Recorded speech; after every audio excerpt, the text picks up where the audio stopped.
Greetings, everyone. It is The Truth Will Rise.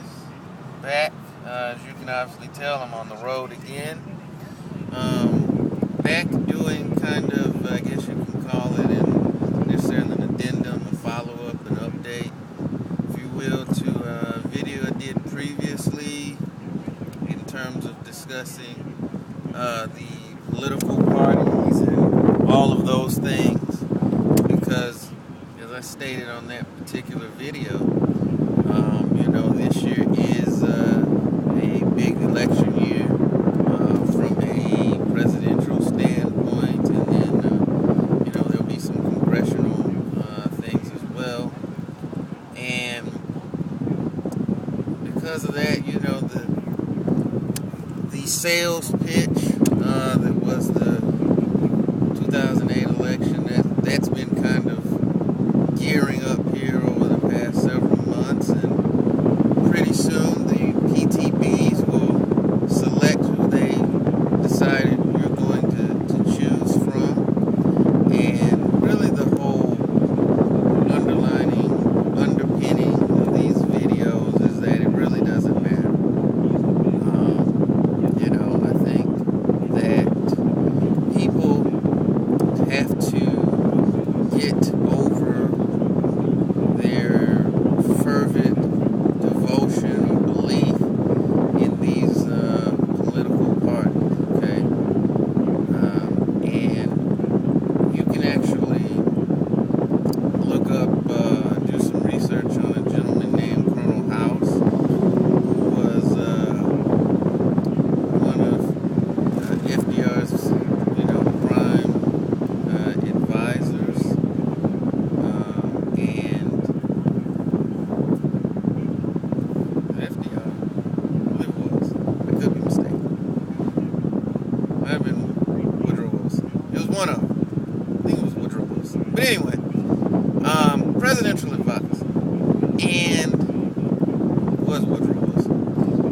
And even in his writings, amongst other things, where he talked about, the banking and all that, how that's essentially a scam. But one of the things he discussed, and I do have the exact quote, but of course I'm driving, so I'm not going to put it in front of me.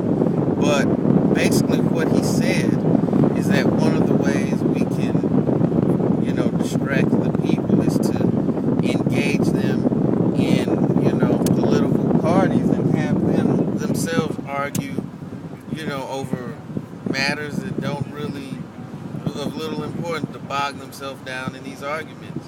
And that's exactly what you see happening, and just to use kind of a few more contemporary historical accounts, look at the last three presidential administrations and the last three Congresses. And though in terms of, them shifting between the Republicans and the Republicrats, I combine their names because there in fact is no difference. It's just the day of the week. It's really the only difference. But despite this change, there's still the overlying basic theme of, continued devaluation, purposeful devaluation of the currency, continual job loss, and usually being involved in some ridiculous war of some sort. International bankers and defense contractors, they gotta eat too, right? And that continues even up to this current day. How's that change working for you? Looking at it from a congressional standpoint, and it really doesn't even matter, like I said, what group is in power.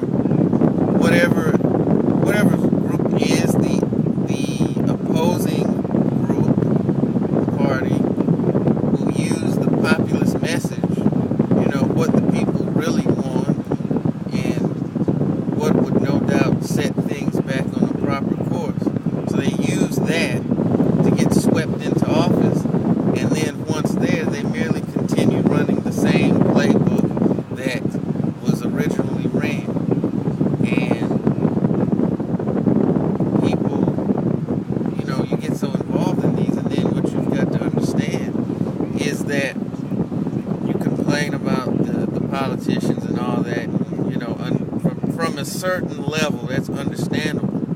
But I'm coming at you from the standpoint, the reason why it doesn't work is because it was never meant to work. At least not for you and I. I mean, the fact that so many things go on, that the people are overwhelmingly against to serve notice, is to the people that they're not beholden to your interest and what you want. I mean, that recent Supreme Court decision a few months ago that now allows, not only foreign companies to donate to these campaigns, and the fact that a corporation can donate as much as they want, but you have a limit. I mean, you think about that, It's not, the CEO of Goldman Sachs who's canvassing neighborhoods and making the phone calls and doing all those necessary things. That's the people, that's the grassroots, the people whose decisions, I suppose, will ultimately be affected. But guess what? A Goldman Sachs exec can get an audience with your elected official way quicker than you can. You might want to ask yourself, why is that? You might want to ask yourself, why is it overwhelmingly corruption with these politicians, and yet no one ever goes to jail? But if you steal some bubble gum from the curb store, they're going to throw you under the jail. Why is that? These are questions you should ask yourself. Not wanting to get on a corruption tangent. I'm just asking you from that standpoint to use, a concrete intellectual process to understand that, and not to get so emotionally involved with these parties and these people to where you can't look at things objectively. And you so see it, you'll see it with this upcoming election, and you have to understand that these people do not care about you. That's the overall message. They don't care, about what you want. They only care about their special interests and, passing that baton to the next puppet. Because it ain't about you, it ain't about what you want. It's about, whoever is signing those checks, the real power brokers of the world. It's not you. It's not me. These are people out of, London and New York, and people who make sure that these people get elected. And that's really who they're beholden to, not the people, not anymore.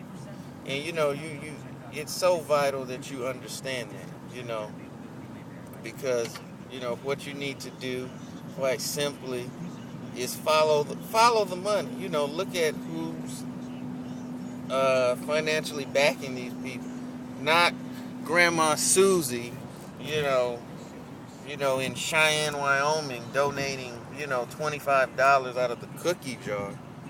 But, look at these big-time businesses, these special interest groups who are, funneling in hundreds of thousands, millions of dollars into these campaigns. And you not think they wouldn't do that unless they knew what their ROI was going to be? Do you think when it comes down to it, they're going to listen to you sending in your $25? Or are they listening to the big banks? Are they listening to the multinational corporations? And now foreign corporations. I mean, think about that. I know most people probably won't because, it's not important. What's important is, hey, will there be football this year? I know. That's what really matters. Who's going to win on Monday and win my bracket and all that. Because, that's what really matters. I know. Let's not get in the way of people by thinking too much, huh? That's exactly what they're counting on. The time for that type of ignorance is over, man. we're at a point now where, I mean, technology and information is more accessible than ever, but yet the people are more ignorant than ever. I mean, we know less about more than probably any other time in history, I'd say. Despite the abundance of libraries and, you can, download books and all that, from the comforts of your own home. And, all these devices that just give you access to all this information, and yet people are in the dark about more things than ever. And like I said in my previous video, that's exactly what they're counting on. And, and informed people, you rarely see an oppressed people that know what time it is. It's only when people get lazy, when they let people do their thinking for them, i.e. they have our best interests at heart. They're the best and the brightest, so, we'll let them make the decisions, and I don't worry about something else. That's exactly what they want you to do. So, I'm going to end this rant because I could go on for another 20 minutes. If I see fit, I may do another one or two this week. But I guess in closing, what I just wanted to say was read up, study. I mean, don't be a fool for these people any longer, because they don't care about you, man. They don't. And history should bear that out. Even if you take a precursory look at history, it'll bear that out. I mean, come on. So, as I always say, ask questions. Do your own research, and just go wherever the facts and the truth lead you. No matter where it is, even if it's uncomfortable. It's better to be alone with the truth than, be, with the masses enthralled in lies. So, in closing, I just wanted to say that, wanted to get that off my chest, and hopefully, help to wake some people up or start them on their process of waking up. So, wish everyone peace and prosperity, and I will catch you all